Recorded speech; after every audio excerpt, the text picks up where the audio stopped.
homework 1. And I think that in the instructions I ask you to explain to me what this diagram means, and maybe even what the SQL means that you get from this diagram. And what I would like you to, the new future concept that I wanted to introduce you to here, because it becomes essential to us. This is actually what is creating that line between these tables. The code word for that is inner join. And so, I mean, join basically tells you we're joining two tables together. Inner, it doesn't make a whole lot of sense what that means, but an inner join is what joins two tables together on the basis of a data value that's the same in both tables. That still doesn't make inner make a whole lot of sense, but that's what its ultimate meaning is. So are we supposed to type something similar to that out for this homework, or you said just to use the arrows? No, build the tables, join them together, drag and drop like I did in class, and then you don't need to type the SQL. Your dragging and dropping will create the SQL. And include a screenshot of that screen? Yeah, or just copy paste that command from that screen into a Word and then explain it to the best of your ability.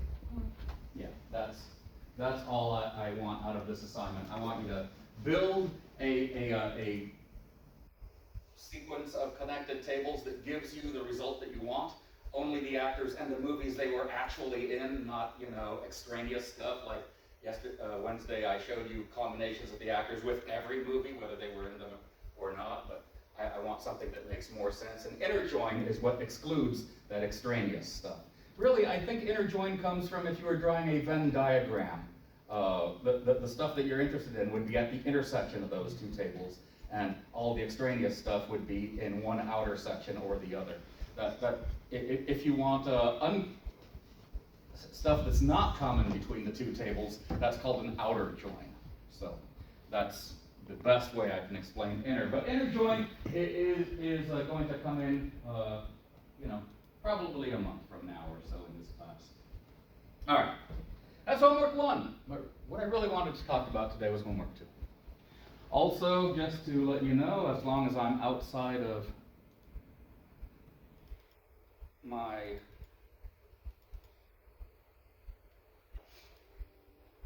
PowerPoint, I'm letting you know that I've got those 2 assignments up on D2L right now. They are both due on the same day. 11:59, 1 week from today. 11:59 p.m. 1 week from today.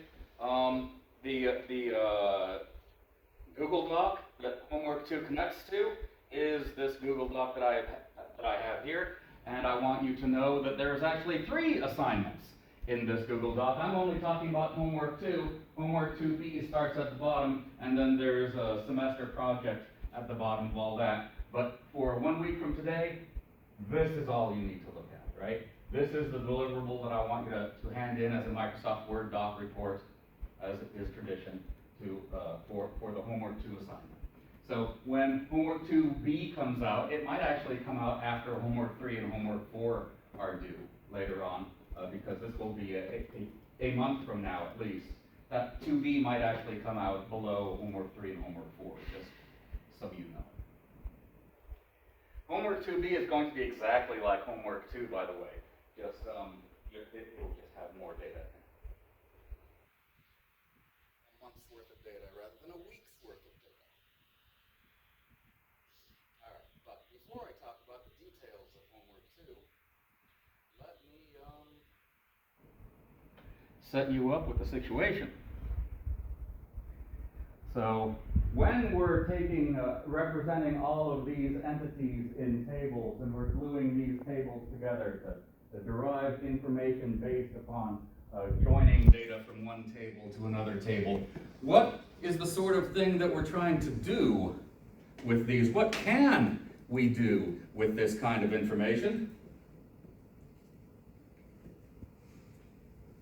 Well, let me give you a situation. Maybe that I have this personal hypothesis, call me crazy if you want, but I feel like when I was younger than you guys, I feel like when I went to the store when I was 12 years old, I could buy a package of cornflakes for like 99 cents. And now I'm going out to the Walmart grocery store, and a box of cornflakes costs like $8.99 or something. I feel like over the course of my lifetime at least, the price of cornflakes has been going up. Now, that's just my hypothesis. How can I prove something like that? Well, it's probably too late for me to prove something like that because now I only have my memory of what I think the prices were, and my memory is always playing tricks on me. If I wanted to generate actual proof of something like this, what would I need to do? In fact, if I had a whole classroom of students/slaves at my disposal, what could I assign to my students to do in my stead in order to prove my own personal crazy hypothesis that the price of cornflakes increases over time? Any ideas, Lucas? You can make a database. Well, but sure, but what is a database? A database is a collection of data, but how do I collect that data, Lucas? You get your years and then the prices. Who? Me? I personally get that data? Find it. It's online somewhere. Right? Is it? That would be great. There's a database out there you could actually use. Are you sure? What if I have you all look and nobody can find it? Then what do I do? Find the prices over time. That's probably online, and then you make your own database. See, I don't even know about that, but okay. Let's assume that those prices are not online, or they're unfindable, or whatever, or they're not reliable. I mean, anything you find on the internet, I don't know if you can convince everybody that they're actually reliable. So, I have no data. You can start with, right now you can go look at your cornflake prices and then do the same thing for the next couple of years, or even if you want to do it like months and see if it increases in a couple months. Yeah, absolutely. That's probably what I would have to do to generate my own data, right? In a couple of years, I'll be able to prove that the price of cornflakes goes up year over year. If I start going out to, Walmart, and then I drive over to Lucan's, and then there used to be Marketplace, but they're gone now. Is there anybody else? Maybe the other Lucan's? Aldi. Pardon? Aldi. Well, I don't know. Yeah, sure. Okay. I can't count on Aldi having the brands that I'm looking for, and we should probably stay apples to apples here. We should always be looking at Post cornflakes or Kellogg's cornflakes or whatever. Choose one brand, one size of box, because let's not cheat and compare 18 ounces to 32 ounces or whatever. And commit to one brand, one size, and then just track that day by day. And that sounds like a lot of work to me. And also, how often am I going to do this? Am I committing to drive out to Aldi and Walmart and Lucan's 1 and Lucan's 2 and maybe some small town groceries out in the area, and write down in my notebook, eventually in my Excel graph, eventually in my Microsoft Access, what these prices are and the date and time when I checked on them, right? Because that way I can make a graph with time on the x-axis, price on the y-axis, and then my hypothesis is that graph is going to have some sort of positive slope if I keep on collecting these prices long enough. And it's important, right, that I don't just check at Walmart, right? Because if all I ever do is check the price of my box at Walmart, Target's another one.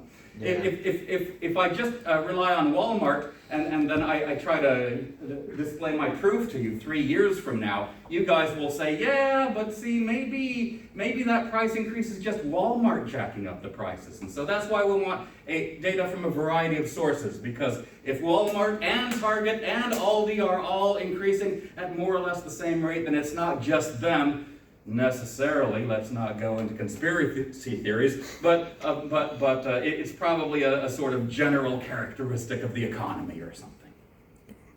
Right? So we need variety, and we need we probably need a lot of data. Are you guys going to be satisfied with just 5 points over 2 years? No, you're probably going to want me to go out there like 300 days a year, and I have to visit these 5 locations 300 days a year. And I don't even know where I can go to find a Kellogg's Corn Flakes. You probably have other ideas. You have hometowns where you can check Corn Flakes prices. And so, if I really want to do this, I should get just more than me involved in this, because when we're doing an analysis is more trustworthy if we have 1,000 points of data rather than just 5 or 50 points of data, right? This is where my students/slaves come in, right? I want to send you all out into your own grocery stores, your own 3 or 4 grocery stores on a daily, semi-day. Will you go out there 2 or 3 times a day for me? Well, even if you put your foot down and refuse to do that, at least if I've got 50 people working for me collecting prices every so occasionally, I think in 2 years' time I should have, 500, 1,000 prices. Even if you missed 3 or 4 days, somebody else will have filled in with their readings, and we should be able to cover all of the local stores and not just rely on my knowledge of where Kellogg's Corn Flakes can be purchased in the Bemidji area, right? So I'm talking about crowdsourcing data, right? I'm talking about what I was talking about in class on Wednesday, getting data, having multiple people collect data and all put it in the same database. And then, that is the quickest way of collecting data. And a semester isn't a long time, but if we've got 20 people in a class all collecting data on a more or less daily basis, we can get a pretty decent collection of data up by the end of the semester. Even if everybody is kind of looking at different stuff, different stores, the general trends should be visible in everybody's data. So I think I just explained the how. I want to send people into stores wherever they have access to stores that sell Kellogg's Corn Flakes. I want them to record prices every day for the length of this semester, say. Man, that's a lot of traveling. I can't ask you guys to do this footwork and go out to stores. You guys would probably be much happier if you could just fire up a computer and go to that store's website and say, okay, tell me what your price of Corn Flakes is today, and then you could just write that down. Copy, paste it directly into your Excel file, and then import it eventually into your database if you had to. What's nice about having your data in your Excel file first is you can make the graphs that I'm inevitably going to ask for right there in Excel before importing that into Access. And then, once we have all that data in our reports that we're going to hand in, we can draw a graph of that collected data, and if that data supports my hypothesis, again, you want an expectation of what the result will be before you even start the experiment. My expectation is I believe my hypothesis will be proved correct if the slope of that graph is relatively increasing. I guess I don't care if it's linear. It could be non-linear. It could be increasing like a parabola, I suppose, and it would still support my theory. But my assumption is it's probably more or less linear, but that may or may not be wrong. Correct. This makes sense? Is this any way to organize a data collection project? Now this all relies on the fact that we can go to walmart.com and search the price on there, but I'm not going to make you collect data for such a stupid project. This is just an example.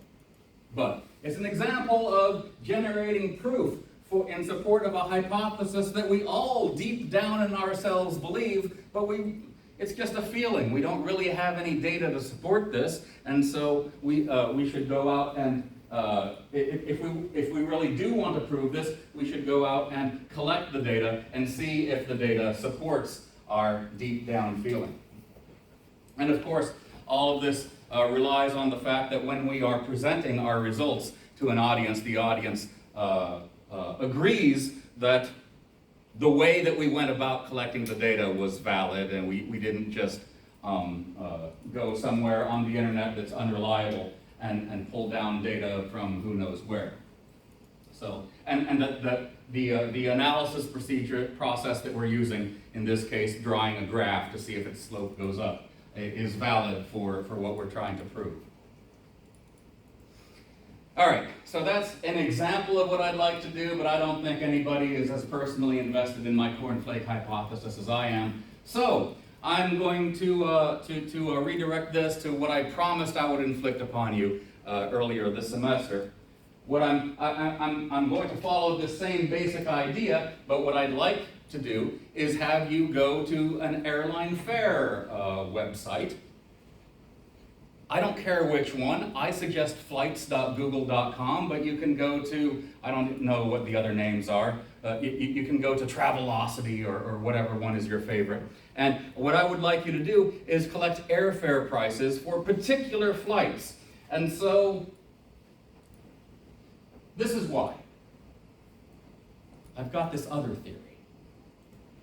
I feel like yearly I go to this computer science convention in Dallas, Texas, and so about this time of year I have to look at airfare prices to decide whether I'm going to buy now or not. I go to Delta.com because Bemidji is only served by Delta, and what seems to happen to me every year is I look up the price on Delta.com and it says something like, I don't know, $250. And then, and you know, I'm cheap. I don't buy it right away. I figure to myself, maybe I'll wait and see how the price varies a little bit. And almost every single time what happens is a few days later, when I come back to Delta.com, that price has gone up by like $30. Now it's $280. Well, now I'm cheap, so I don't want to buy now. Maybe I want to wait for it to come down to $230, but $250. But they have this little message saying, but seats are limited. Buy this now. Should I buy this now? If I were to wait, do you think that the price would go down? Have you ever experienced that? Have you experienced this? If I still don't purchase, I look at the prices again. I go back to the same website, and it feels like the prices went up again. Like maybe over the course of 3 days.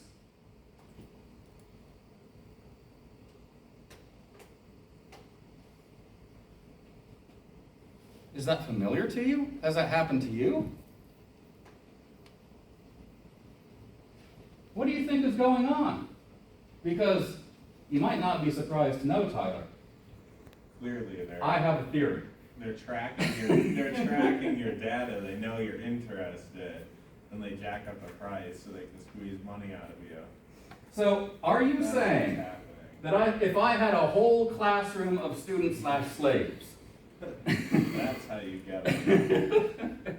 checking the price of this very same flight to this very same destination, and so if I had checked it and it said 250, and then on day 3 it was up to 310, if you checked for the first time and it was back down to 250 and it wasn't saying the seats are limited, that would kind of be some proof that of your theory there, which actually, it turns out, it's exactly like my theory. I believe I am being taken advantage of. I believe the airlines are trying to gouge me into paying the highest price they can get me to pay by feeding on my desperation, by hurrying me into a decision. Wouldn't surprise me. Any other support for this hypothesis in the room? Do you guys think I'm just crazy? My mom used to make us bring her, if she looked at a flight, and she'd be like, check it when you're on your computer at your friend's house on their website. Computer scientists are so, it's not cynical. Paranoid. Paranoid, that's the better word. Plane prices with the same IP. Yeah. Yeah, get a VPN, you can get a browser that stops it. Because, yeah, it seems to me that I've done this in the past. I suspect this is happening, and so I just decide, okay, I'm not going to check this website for a few days. And I wait a couple of weeks, and it's really hard. But when I check back in a couple of weeks, miraculously, it seems like that price has dropped down again. I mean, not all the time. Sometimes I feel like I've missed out on the lowest possible price ever, but it does seem like if I check day after day, I am getting the results of some kind of tracking going on. And if I just check irregularly, then it sort of ages out, and maybe then I'm getting a truer view of what's going on. And I believe the key to this is probably that I shouldn't just, like you said, rely on one IP or one person checking. And so that's why I'm thinking of bringing the whole class in on this business here. If I were to try to design some project or experiment to determine if the airlines were gouging on me, were gouging me, were raising prices because they think that I'm interested, how would I do that? How can I test for price manipulation, do you suppose? And I guess, I mean, maybe not the only thing I'm interested in is price manipulation, but also, I mean, maybe this is the result of happenstance. Maybe this is the random ups and downs of airfare prices on websites, and so maybe have you guys ever heard the travel tip of always buy your airplane tickets on like Tuesday nights, because that's Tuesday nights after midnight, because that's when the prices get reset in the system or something? I think nearly everybody has heard something like that, or maybe it's Monday night. So even if I'm not being specifically gouged, even if we're not being tracked by computers, if we are all individually searching for, looking at prices, not even necessarily for the same airline, but you know, same source and same departure and same destination. And instead of doing Bemidji to DFW, because Bemidji is such a small market, I would say Minneapolis to DFW. So I'm going to set Minneapolis as our hometown. And that way we have lots of different flights to choose from, but we're all looking at the same route, Minneapolis to DFW. And so, since we're all going to be collecting data at different times, if we forget a day, if we forget a couple days, other people will be collecting data on their own, and so we should have a relatively solid string of dots to show us the progress of prices over time. And if something does happen, something weird does happen on Monday nights and Tuesday nights, there's going to be some student who's collecting data at 3 a.m. or 5 a.m. or who has written a program to collect data every hour or something. And so we should be able to see evidence of that, see if that happens as well.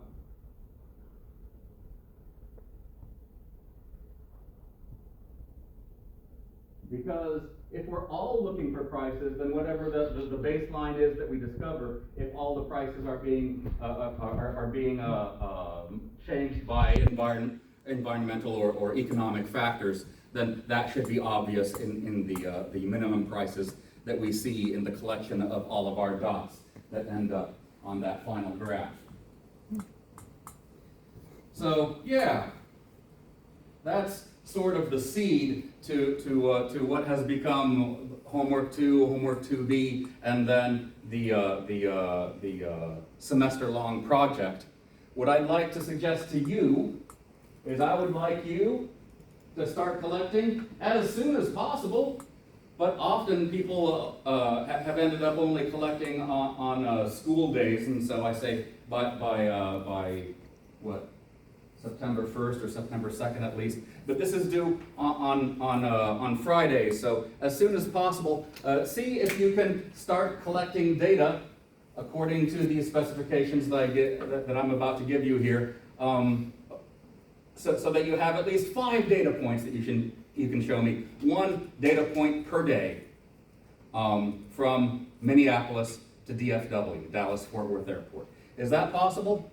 All right. And I mean, you can do it on weekends. You can set up your computers to check on it automatically if you can figure out how. If you know how to access APIs for the airfare companies. You can have you can do that. But I am just expecting people to check it by hand, right? And write down their data in an Excel spreadsheet. And I'm asking you to do this from now-ish until about October 30-ish. Once a day. MSP DFW. Is that too much to ask? If you forget a day or two, that's fine. I'm not going to downgrade you for that. That's why we're pulling the whole class into this. If some people forget, other people won't, and we should get a relatively constant flow of information. I'm not going to tell you which flights to track. I want you to choose one flight between MSP and DFW and commit to that flight. In the past, the reason I have you turn in a homework after only 1 week is to catch people who've misinterpreted my instructions, or I just forgot to give good instructions. But in the past, people have gone to the flight website and chosen the cheapest flight between MSP and DFW. Well, that's a different company and a different flight every day. I don't want that. We need apples to apples, right? We need to have the same size cereal box. And so once you choose the flight with your favorite company at your favorite times, and this is going to be a round trip flight, by the way, from MSP to DFW. I want the round price numbers, because I think if you just do a one-way flight, it's more often, I think it's almost the same as the round trip flight. I mean, it's super expensive. It's not half of the round trip flight for whatever reason. And so round trip flight seems to be more stable than talking about one-way trip flights. One-way flights. And so basically choose a direct connection. I don't want something that you have to change planes in Atlanta or something. MSP is big enough, DFW is big enough. There should be lots of direct flights. You can choose it from any company you want. You can choose whatever times you want. You can choose whatever return flight you want. Just use those same two flights. Pin that flight or save it on the website, so that the next time you go to that website, you just can probably look in your table of favorites and see what your flight values are for that combination of flights. Now, a potential problem that has come up in the past is sometimes airlines cancel flights. So I tell you to once you choose your flight, always follow that flight, but if that flight gets canceled, then you can choose another flight, and then use that flight from then on. I also say when you're making that graph, do use a different color series, different color line from that point on, just so we see if there's some weirdness, some discontinuity. Oh, it's because the flight's changed. And so if there's some discontinuity in the price in the graph, that color change will tell us, oh yeah, because I had to change flights. That shouldn't happen to most of you, but it usually happens to at least some of you, that whatever flight you started out tracking at the end of August, sometime in the middle of October it got canceled for whatever reason, and you had to choose another one. So I make some mention of that in the overall instructions in that document. Are there any questions so far? Does still feel doable? So should we look for a flight in like December or something? So I'm going to give you the dates of my convention. And so it's like November 18th to November 23rd. It's in that Google Doc. I don't remember exactly. Maybe I put it on one of these things. So again, I'm suggesting that you can use flights.google.com. You do not have to. You can use your own favorite airfare site if you want to. Oh, Kayak is another one that I use. And then of course there's the big ones like Travelocity and etc. So, you people who are in web programming, have you started looking at the source code of the websites that you use on a regular basis? Have you ever looked at the source code of a list of of airfare costs on a airfare website like this? Because what's weird is you're looking at this row in this table, and it's saying that the round trip fare from Minneapolis to DFW for this departure and return date is $259. say? And so that indicates to me that you can just view the source of that page, and somewhere there's going to be $259 on that page. You know what I have found out? It is nowhere in the source code. It is an object in the web page that's actually inserting that data. PHP-like, right? Maybe they are using PHP to just drop prices into mad libs of the web page, because why are they doing this? They're doing this to prevent this exact thing that I'm trying to get you to research for me. They don't want people to make money off of their data and be able to tell people when the cheapest prices are happening. They want you to rely on their websites that say, you know what, right now is the cheapest price, you should buy it right now. So, one of my first thoughts when I came up with this assignment is you could just write a program that would open it, that would download that web page and pull out the price for your the flight that you decided to pin, and that would be an easy way to write a program to harvest data for you, and that doesn't work with raw web pages. They would rather you use an API if they exist. Google has APIs, and I bet there's a flights API that returns all the data to you, and you just have to go through and choose the one flight that you care about and save that. Again, that's only if you care enough to go to that level of detail. It keeps you from having to check manually, and it allows you to check electronically every hour or every 10 minutes if you want. And so there's something nice about having data like that, but that's a lot of upfront programming that you're committing to. That's why I don't require it. Make sense still? Because I'm actually about to make the assignment bigger. MSP to DFW is what I really care about. But I'd like to have a control to compare against. So I'm also going to ask you, after you choose your MSP to DFW round-trip flight, I also want you to choose an MSP to Boston, BOS, round-trip flight. Again,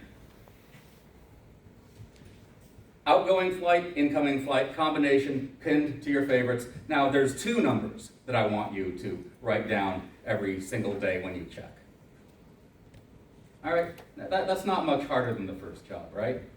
They're two lines on your favorites page, hardly more effort to do that. Well, if that's the case, Sam, could I ask you to do a third for me?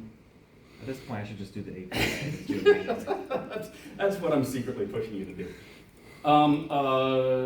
JFK. Let's do New York City as well. 3. I'm going to limit myself to 3. I would love to get you to do all of these major cities in the United States, but really, I want to be able to compare DFW to a control. And there's that other thing of, are the airlines tracking me? Are they gouging me? And so what I'd like to do is test out my theory that if I just don't look at the data for 5 or 6 days, or 30 days, or 15 days or something, will it reset back to a lower price generally? And so that's what I'm planning for Boston. New York City is going to be my control. I feel like its prices should increase more or less like DFW's prices. That may be true or not, but you know, they're easy big destinations to choose flights for. And so my plan for Boston, you'll see in the full details, is I want you to collect data for all 3 of these flights simultaneously from September 1st all the way to like September 15th. And from September 15th to 30th, I just want you to collect data for the DFW flight and the New York City flight. Stop collecting Boston's data. Unpin Boston's data from your favorites so that the airline no longer knows that you're interested in Boston's data. Just for the next 15 days, collect 2 flights worth of data. And then from October 1st onwards to the end of the assignment, start collecting all 3 data series again. All right? That is the outlines of the entire project. I'm asking you to do a little bit of work, as many days as I can get you to do it, at least once a day on school days. I'm not going to insist on weekends, but I would actually love 3 times a day, every day from now until October 30th, but I'm not gonna count on that, unless you write a program to do it automatically. But that's what I'm getting you into here. And so homework 2 that I just posted up to D2L is basically going to say, show me your 3 graphs for the 3 round-trip flights, 1 to DFW, 1 to BOS, 1 to JFK, over the last week, right? Since you started collecting data. If you forget to collect data until like Tuesday or whatever, I mean, I'm gonna be sad, but I'll still accept it. It's just your graph is going to be super short compared to everybody else's, who's maybe 5 to 7 days long. You'll probably only have like 3 days worth of data in there if you wait that long to do it, but you know, that's what I'm asking you to do. Also, I mean, if you are trying to collect multiple data points per day, don't just collect values, collect a value, and then 10 minutes later another value for the same flight, and 10 minutes later another value for the same flight, and count that as 3 values collected. Put at least a couple of hours between collections, just so you know. There won't be changes within 10 minutes. The changes that you see will happen over hours, if not days. But usually it's over 6-hour periods or 3-hour periods or something like that. So don't bother trying to collect extra data if you're not collecting every 10 minutes. And so that's why I believe in the past most people have just collected data once a day. And that's fine. If you can manage collecting data once a day for the next 90 days, that's more than probably anybody has ever done for this class who hasn't written a program to automatically harvest that data without grabbing it out of web page source files. Make sense?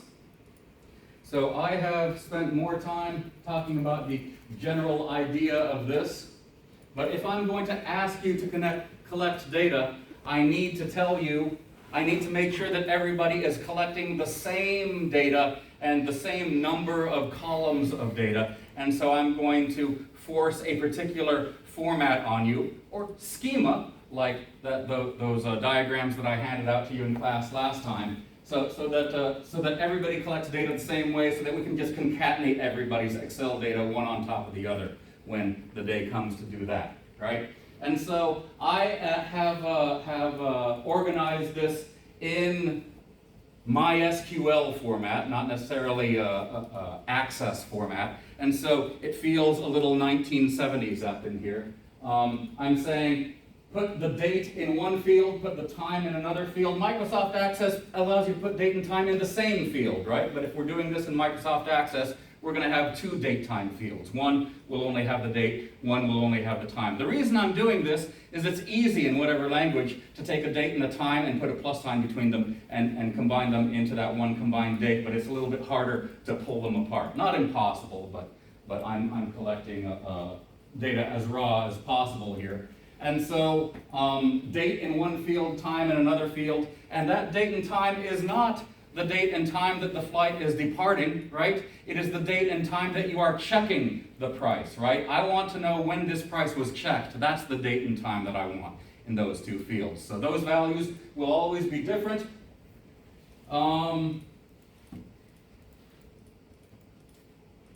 Varchar is another word for string. And so what I'm asking for here is the airport code. And the airport code is always a 3-letter code. So Boston is BOS. New York City, one of the 2 airports is JFK. That's the one I'm asking you to look at. And then Dallas-Fort Worth is DFW. Right? So depart will actually be MSP for all 3 of your flights. And then you're going to have a line for JFK, you're going to have a line for BOS, you're going to have a line for DFW. Also, let's track the departure airline company name.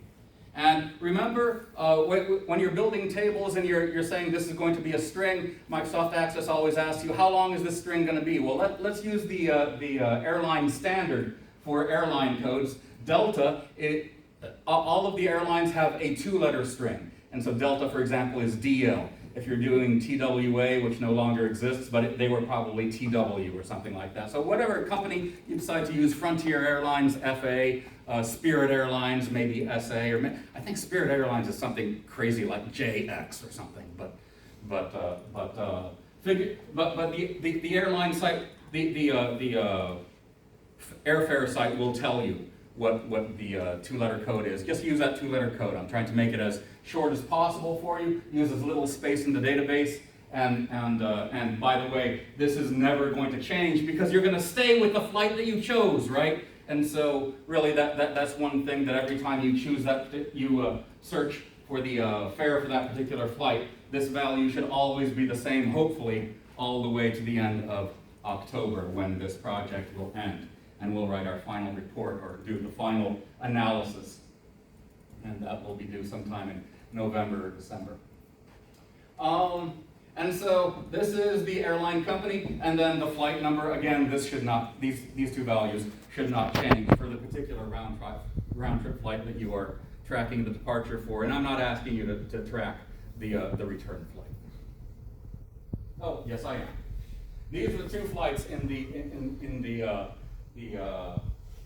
round trip. But again, those 4 lines should not change for the particular destination that you're getting the fare for. And really, the most important thing here, this is what I care about. This is the price of the ticket. Okay?